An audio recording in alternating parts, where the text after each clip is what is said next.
በነገው ዕለት የጽጌ ሙዚቃ ይለቀቃል። ያንንም አስመልክቶ ሩታ ጽጉን ሰርፕራይዝ አድርጋታለች ከጓደኞቿ ጋር በመሆን እውነት ነው። ሩታ ያለችበት ሳቅ ነው፣ ፌሽታ ነው፣ ደስታ ነው እና እውነት አሁን ላይ ካለሽበት ይሄ አለ አይደለ ትላንትና ዛሬ ከምናያቸው ነገሮች ወጣ ብለሽ ደግሞ እንደ ስትስቂ ስትፈነድቂ ስላየሁሽ የእውነት በጣም ደስ ብሎኛል። ከዚህ በኋላ ደግሞ እንደዚህ አዳዲስ በሆኑ ነገሮች እንድትመጪ ሞር በቃ አይደለ ጠንክረሽ ጎብዘሽ እየሰራሽ ማየት እንፈልጋለን የአንቺ እህቶች ማለት ነው። ውዶችዬ እንግዲህ የጽጌን ሙዚቃ እኔ ብዙም አልደግፈውም። የማልደግፍበትን ምክንያት መቼም አላብራራላችሁም። ብዙ ይሄ ከማህበረሰቡ ወይም ደግሞ ከኛ ከሀበሻ ባህልና ወግ ያፈነገጠ ነው። ሙዚቃው ምንም ትርጉም የሌለው ነው። አለባበሷ፣ ጭፈሯ፣ በጣም ሪያክቶቿ በአጠቃላይ እኔ ብዙ አልተመቹኝም። እኔ ጽጌን ወዳታለሁ፣ አከብራታለሁ። በተለይ ጽጉና ሩታ ሲገናኙ ታውቃላችሁ ጥርስ አይከደንም እና ሁለቱም የሆነ በሰዎች ዘንድ ተወዳጅ ናቸው። ግን ደግሞ እሷም ዛሬ ሀሳቧን ስትገልጽ ነበረ እዚህን ለመድረስ ወይም ደግሞ የሙዚቃ እንደዚህ ተሰርቶ ወይም ደግሞ እዚህ ስክሪን ላይ ስታዩ ከስክሪን ጀርባ ደግሞ ከኔ ጋር በጣም ብዙ ዋጋ የከፈሉ ጓደኞቼ በዙሪያ ያሉ ወዳጆች አሉና እነሱንም ማመስገን እፈልጋለሁ ስትል ነበር። እንዲሁም ሙዚቃው ላይ ያልተመቻችሁ ነገር ካለ ሀሳብ አስተያየታችሁ እንድትሰጡኝ እፈልጋለሁ ስትል ነበረ እና እኔ በበኩሌ ምናልባት አላቅም ይሄ ሙዚቃ ወዳችሁላት ሊሆን ይችላል፣ አላቅም። እኔ በበኩሌ ግን ምንም ሴንስ ስሜት አልሰጠኝም። ወይም ደግሞ ምንም የዘፈኑ ይሄ አለ አይደለ አንዳንዴ እኮ ዘፈንን ስታዳምጡት የሆነ የሚሰጣችሁ ትርጉም አለው አይደለ? ይሄ ግን ምንም ነው፣ ለእኔ ምንም ትርጉም አልሰጠኝም። ግን ለማንኛውም ዋናው ፖይንቴ ምንድን ነው፣ እኔ ሩታን ከእነሱ ጋር ማየቴ ያው ሩታ ያለችበት ታውቃላችሁ ጥርስ አይከደንም ብያችኋለሁ አይደለ? ስለዚህ ከዚህ በኋላ በቃ ከሩታ የምንጠብቀው እንደዚህ አዳዲስ ነገሮች፣ አዳዲስ ኮንተንቶች፣ አዳዲስ የሆኑ ስራዎችን እንድሰራ ነው። በተለይ ደግሞ ሩታ ራሱ በቃ የራሷ የሆነ በተለይ በፊልሙ ኢንዱስትሪ ውስጥ እንድትሳተፍ እንድትሰራ የሆነ በጣም የምፈልገው። በእርግጥ ዩቱብ ላይ የምሰራቸው ነገሮች ከትወናና ከፊልም ምንም ያነስ አይደለም። ግን በቃ የራሷ የሆነ አላደለ የራሷ የምትለው የሆነ የፊልም ስራ ቢኖራት ወይም ደግሞ ተከታታይ የሆነ እንደዚህ አይነት ስራ ብትሰራ የእውነት የምላችሁ በጣም ደስ ይብለኝ። እንግዲህ ከዚህ በኋላ አብርሃምም እንግዲህ ከሁለቱ ጋር ይመጣል አይመጣም የሚለው ነገር ሁላችንም እስኪ እናስምርበት። ያው ብዙ ጊዜ እኛ የምንጠብቀውና እነሱ የሚሰሩልን ወይ ደግሞ እነሱ የሚያመጡልን ነገር የተለያየ ነው። ያው እንግዲህ አብርሃምም ከዚህ በኋላ ያው አዲሷን የተባለችዋን ሴት እንግዲህ ያው ብዙዎቻችሁ በምስል እዚህ ሚዲያ ላይ ሲንቀሳቀስ አይታችኋታልና እሷን ወደዚህ ወደ ሚዲያ ይዟት እንደሚመጣ ከዚህ በኋላ ከሩታም ከሄርሜላም ጋር መቀጠል እንደማይፈልግ ከሁለቱም ጋር ስለነበረው ቆይታ ስለነበረው ጊዜ እያመሰገነ ከዚህ በኋላ ግን ከአዲሷ ሴት ጋር በጣም ደስተኛ ሆኖ ወይም ደግሞ በቃ ከእሷ ጋር ደስታ እንደሚያገኝ አይነት ነገር እየተናገረ ያለው ነው። በነገራችን ላይ ማማሲያ ቢቀያየሩት ወጥ አይጣፍጥም እንደሚባለው ሴትን ብትቀያየራት ምንም የምታመጣለት ለውጥ የለም። ግን እችኛ ሴት ስለ ክብሯ አትጠነቀቅም። አንዳንዴ እኔ በጣም ግራ የሚገባኝ ነገር ቢኖር እሺ ወንዱ ከዘቀጠ፣ ወንዱ ማሰብ ካልቻለ፣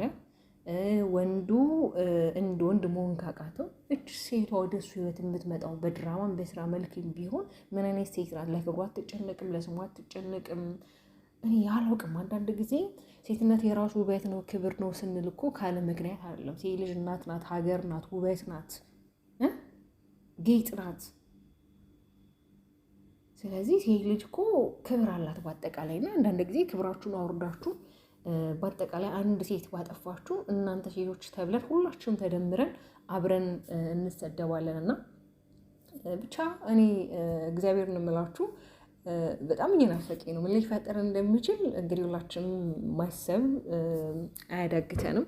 ያው ታውቃላችሁ አዲሷ ሴት ይዞ ይመጣል። ከዛ ሩታና ሄርሜላም በሆነ አጋጣሚ መገናኘታችሁ አይቀርም። በቃ አላደል ነገሩ እየተስፋፋ የሆነ ነገር እያመጣ ነገሮች በጣም እየሰፉ እንደሚሄዱ ምንም ጥርጥር የለኝም። ለማንኛውም አብርሃም ግን ሰው ሲያዝንብክ ሰው ባንተ ላይ የሆነ ሲማረር ጥሩ አይደለም። በነገራችን ላይ የሰው አፍ በጣም መጥፎ ነው፣ ይሰብራል። ምናልባት አንድ ዛሬ ላይ ያለበት ሁኔታ ዛሬ ላይ ያለህበት የትኛውም ነገር ለአንተ ምቹና አላደለ የተስተካከለ ነገር ላይ ያለውና ግን ደግሞ ሁሉም ነገር ባንድ ጀንበር ይጠፋል ማለት እኛ እዚህ ምድር ላይ ዘላለማዊ ሰዎች አይደለንም አይደለ?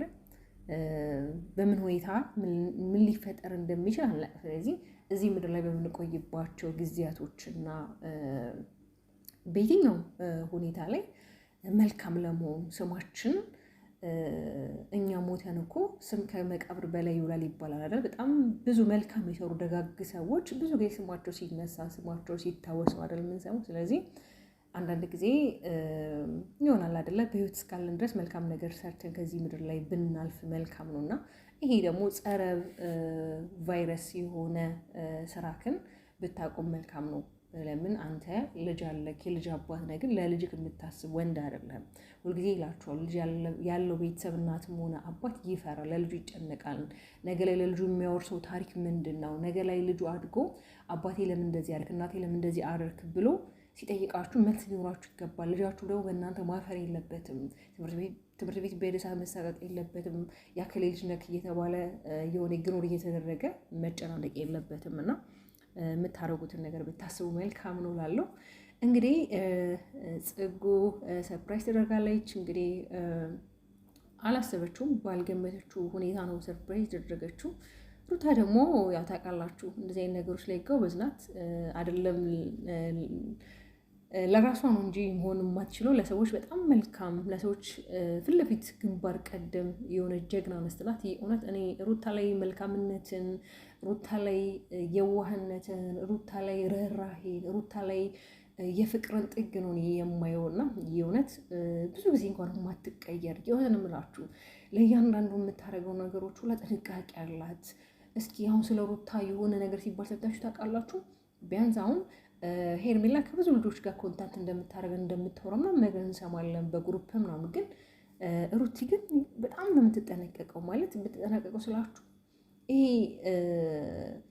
እንዴት ነው የሆነ እንኳን ለእሷ እንኳን ማድረግ ሰዎች ቢፈልጉ እንኳን አይታ እንኳን ማለት ነው ቢጽፉላት እንኳን አይታ እንኳን የማትመልስ ልጅ ናት። ለምን እንዴት ሰርተው እንደሚያመጡ ስለምታውቀው እንደዚህ ነገሮችን ብዙም እንትን አትልም። በእርግጥ አብርሃም አሁን ከዚህ በፊት እንግዲህ አንዳንድ ነገሮችን ከአንዳንድ እህቶች እንግዲህ ተቀብሎ ያደረጋቸው ነገሮች ቢኖርም ግን ሩታ ግን በደንብ ዙሪያ ግን ስሟ ሲነሳ እንደዚህ ያደረገችው ሩታ እንዲህ ግሩፕ ከፍታ እንደዚህ ልጆችን ሳንቲም በለሽ ነው ሲባል ሰምቼም አይቼም አላውቅም እና የእውነት በጣም የምትደነቅ ጀግና፣ በጣም እኔ እንጃ የሴት ልክ ናት። እና ለማንኛውም የኔ ወዶች እስቲ ነገ እንግዲህ የሚለቀቀው ሙዚቃ እናያለን። ግን በጣም ብዙ ሰው በዚህ ሙዚቃ ላይ ተቃውሞ እያነሳ ነው። እንዲሁም ደግሞ የሙስሊም እህቶቼም ያው የለበሰው የሙስሊም የባህላቸው ልብስ ነው የለበሰው እና ያን ልብስ ደግሞ ለብሶ እንደዚህ የሆኑ አክቶችን ማድረግ እንደዚህ አይነት የሆኑ